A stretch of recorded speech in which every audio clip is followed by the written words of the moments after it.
Hello दोस्तों, आज हम बात करने वाले हैं एस्ट्रोलॉजी के ऊपर एक सीरीज़, एक सीक्वेंस वे में।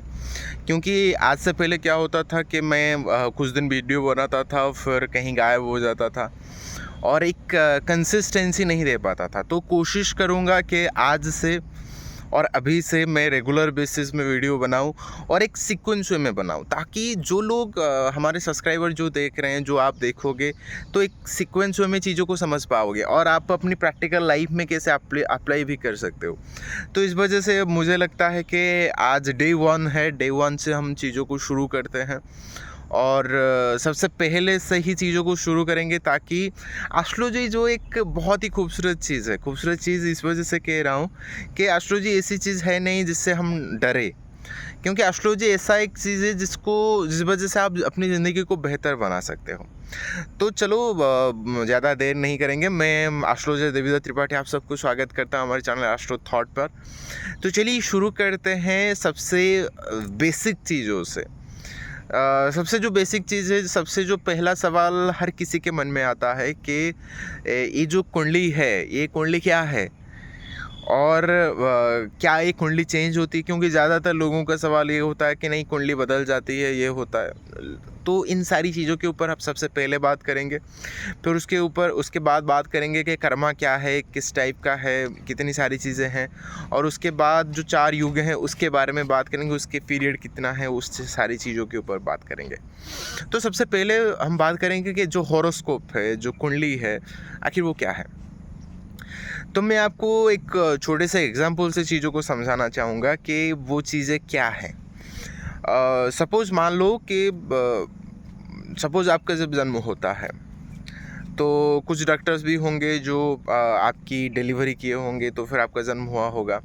तो जस्ट इमेजिन करो, जब आप का जन्म होता है तो आपके चारों तरफ कुछ ना कुछ डॉक्टर्स या फिर नर्स होंगे उस टाइम पे।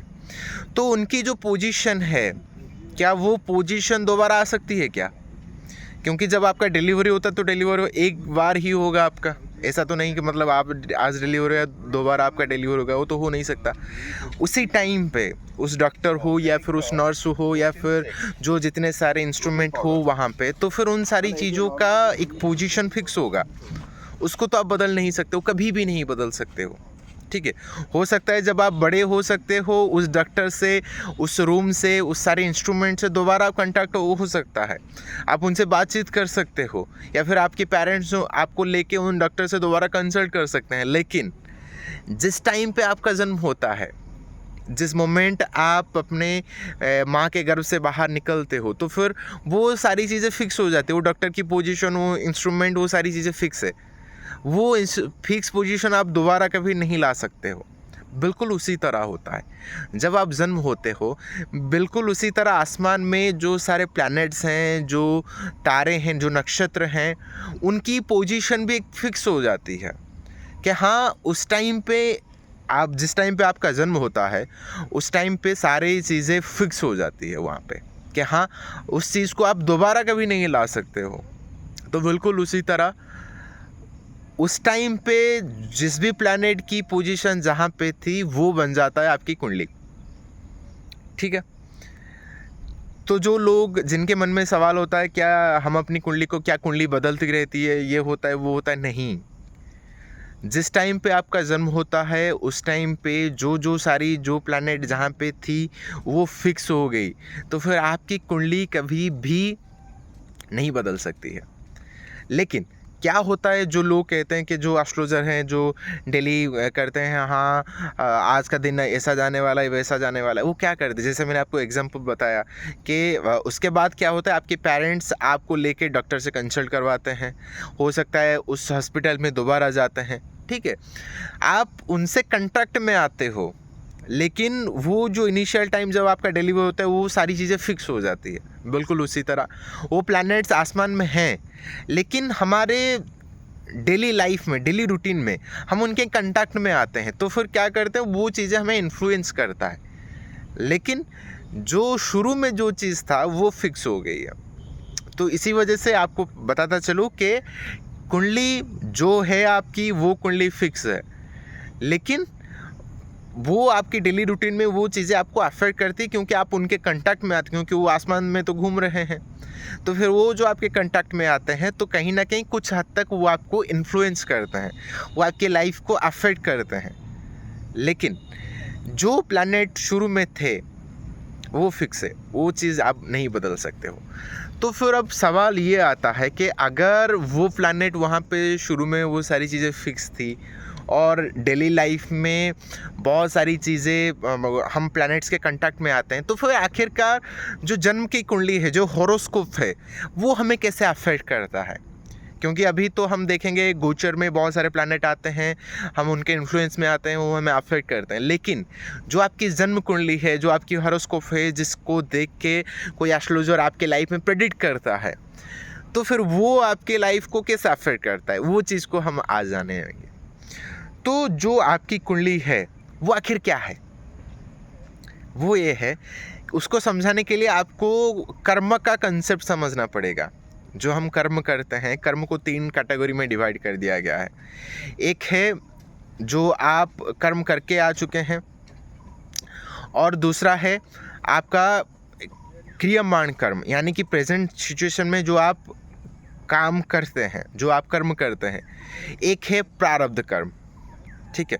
एक है संचित कर्म, एक है क्रियमाण कर्म, एक है प्रारब्ध कर्म। संचित कर्म यानी कि जो कर्म आपने पास्ट लाइफ में किया है, और क्रियमाण कर्म यानी कि जो प्रेजेंट टाइम में जो कर्म आप करते हो, और प्रारब्ध कर्म जो आपका फ्यूचर डिसाइड होता है आपके प्रेजेंट कर्म से, यानी कि आपका फ्यूचर कर्मा है आपका प्रारब्ध कर्म, जो कि इस जिंदगी के एक्शन से आपका फ्यूचर कर्मा डिसाइड होता है। बिल्कुल उसी तरह जो आपने संचित कर्म, यानी कि आप अपने पास्ट लाइफ में जो जो सारे कर्म किए हैं, उसको बेस करके ये जो आपका प्रेजेंट लाइफ है, और आपका जो हॉरोस्कोप है, जो हॉरोस्कोप को देख के कोई एस्ट्रोलॉजर प्रेडिक्ट करता है, तो वो आपके पास्ट लाइफ के कर्मा से इस लाइफ की आपकी कुंडली बनती है। तो फिर जो जब आप एस्ट्रोलॉजर के पास जाते हो, तो फिर वो क्या कहते हैं कि नहीं, ये प्लैनेट है, इस प्लैनेट की वजह से ये प्लैनेट आपका किस्मत तय करता है, इस वजह से ये सारी चीज़ें हो रही है, वो हो रही। नहीं, ऐसा नहीं होता है, क्योंकि कोई भी प्लैनेट आपका फ्यूचर डिसाइड नहीं करता है। वो सारे प्लैनेट आपके फ्यूचर को दिखाता है, फ्यूचर डिसाइड नहीं करता है। दोनों में फ़र्क है, क्योंकि इंसान ही एक ऐसा ऐसा एक पर्सन है जिसके पास इंटेलिजेंस है, वो अपनी फ्यूचर डिसाइड कर सकता है अपने कर्मा के थ्रू। लेकिन प्लैनेट्स आपके फ्यूचर को दिखाते हैं, आपको फ्यूचर को डिसाइड नहीं करते हैं। दोनों में बहुत थिन लाइन फ़र्क है। अगर आप एनालिसिस करोगे तो समझ पाओगे इस चीज़ को, ठीक है। तो वो जो आपने कर्म अपने पास्ट लाइफ में किया है, तो उस वजह से इस प्रेजेंट लाइफ में आपका कुंडली जो प्लैनेट है, वो प्लैनेट शो करता है वो सारी चीज़ें। तो ये है कंसेप्ट ऑफ कर्मा।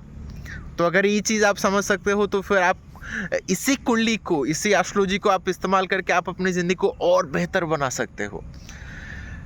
तो ये हो गया ये सारी चीज़ें जो टाइम फ्रेम हम बात करते हैं। तो अब आखिर में एक ही चीज़ बात करेंगे कि जो हमारा युग है, 4 युग जिसको हम कहते हैं, उस 4 युग को हम 4 कैटेगरी में डिवाइड कर दिया गया है। एक है सत्य युग, एक है त्रेता युग, एक है द्वापर युग, और एक कलयुग। तो कलयुग का जो टाइम फ्रेम है वो सबसे कम दिया गया है, जिसको हम कहते हैं 4,32,000, ठीक है। और ये कलयुग युग का जो टाइम फ्रेम में शुरू हुआ है 3102 BC से शुरू हुआ है, कलयुग का प्रारंभ हुआ है। तो अभी कलयुग फेज चल रहा है, अभी ख़त्म नहीं हुआ है। तो जो लोग कहते हैं नहीं कलयुग ख़त्म होने वाला है, ये होने वाला है, बिल्कुल ऐसा नहीं है, ठीक है। लेकिन हम जब द्वापर युग की बात करेंगे, तो फिर इससे कलयुग के जो टाइम फ्रेम है, यानी कि 4,32,000 है, उससे 2 गुना है। इसका फ्रेम है 8,64,000 ईयर्स है द्वापर युग। उसके बाद जब हम बात करेंगे तृतीया युग, तो फिर उसका जो 3 टाइम्स ऑफ कलयुग है, जो कि 12,36,000 ईयर्स है।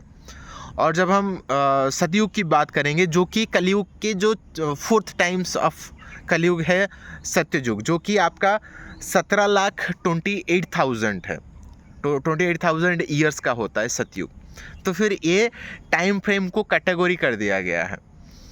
तो ये था आज के बारे में। उम्मीद है आप सबको पसंद आया होगा। तो फिर कैसा लगा कमेंट करके ज़रूर बताइएगा, और अच्छा लगे तो चैनल को सब्सक्राइब कर दीजिएगा। और ऐसे ही कोशिश करूँगा कि रेगुलर बेसिस में ऐसे ही रेगुलर वीडियो आता रहे।